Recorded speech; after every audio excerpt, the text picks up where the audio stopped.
After a bitter divorce, Rachel Moore, a 34-year-old single mother with tired green eyes and wavy brown hair tied in a messy bun, moves into a small apartment with her 6-year-old daughter, Emily. The apartment seems ordinary at first glance, cheap, cramped, but manageable. That first night, Emily refuses to sleep in her new room, claiming it feels too dark. Rachel reassures her, blaming nerves, but something about Emily's wide, fearful eyes gives her pause. That night, Rachel hears faint whispers.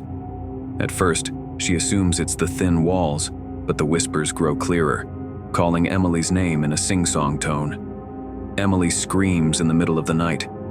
When Rachel rushes to her room, Emily points under the bed, insisting she saw something crawling. Rachel chalks it up to Emily's imagination and a bad dream, but she can't shake the cold unease that lingers in the room. Over the next few nights, Rachel notices the shadows in Emily's room seem darker, thicker, almost alive. She blames exhaustion, but avoids looking too long. Emily starts drawing pictures of shadowy figures with long fingers and hollow eyes, claiming they visit her at night. Rachel laughs nervously, but secretly hides the drawings. Rachel finds scratches on Emily's bed frame and deep grooves in the wooden floor. They weren't there before. Rachel confides in her best friend Sophie about the strange occurrences. Sophie laughs it off but suggests Rachel might need some me time.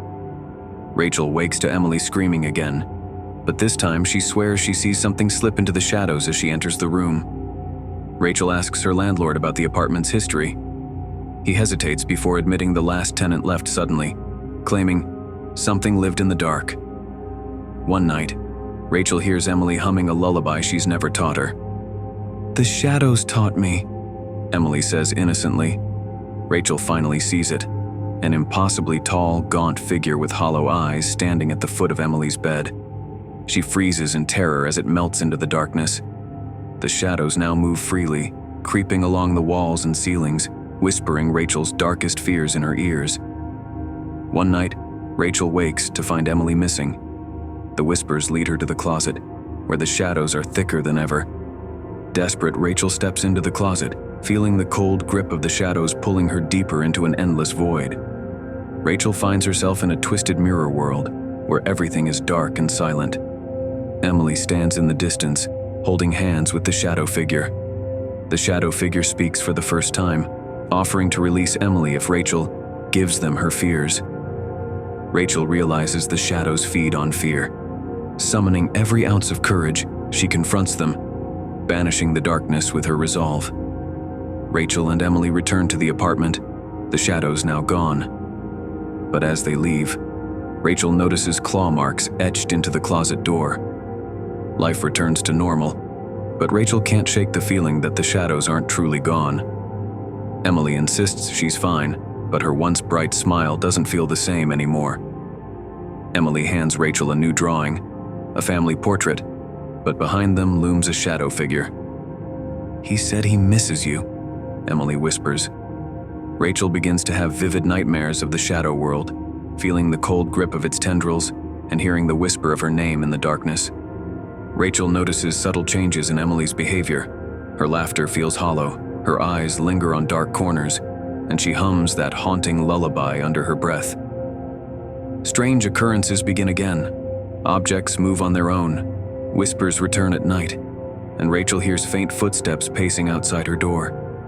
Terrified, Rachel tries to move out, but the landlord warns her that the shadows will follow.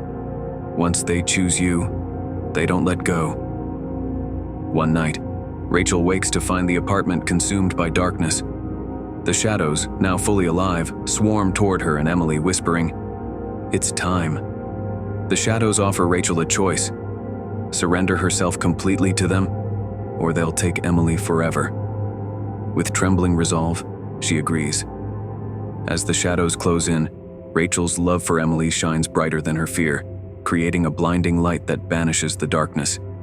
She collapses, drained but victorious. Months later, Rachel and Emily live in a new home, far from the cursed apartment. But late at night, Rachel notices Emily's shadow isn't hers. It's too tall, too still, and smiling.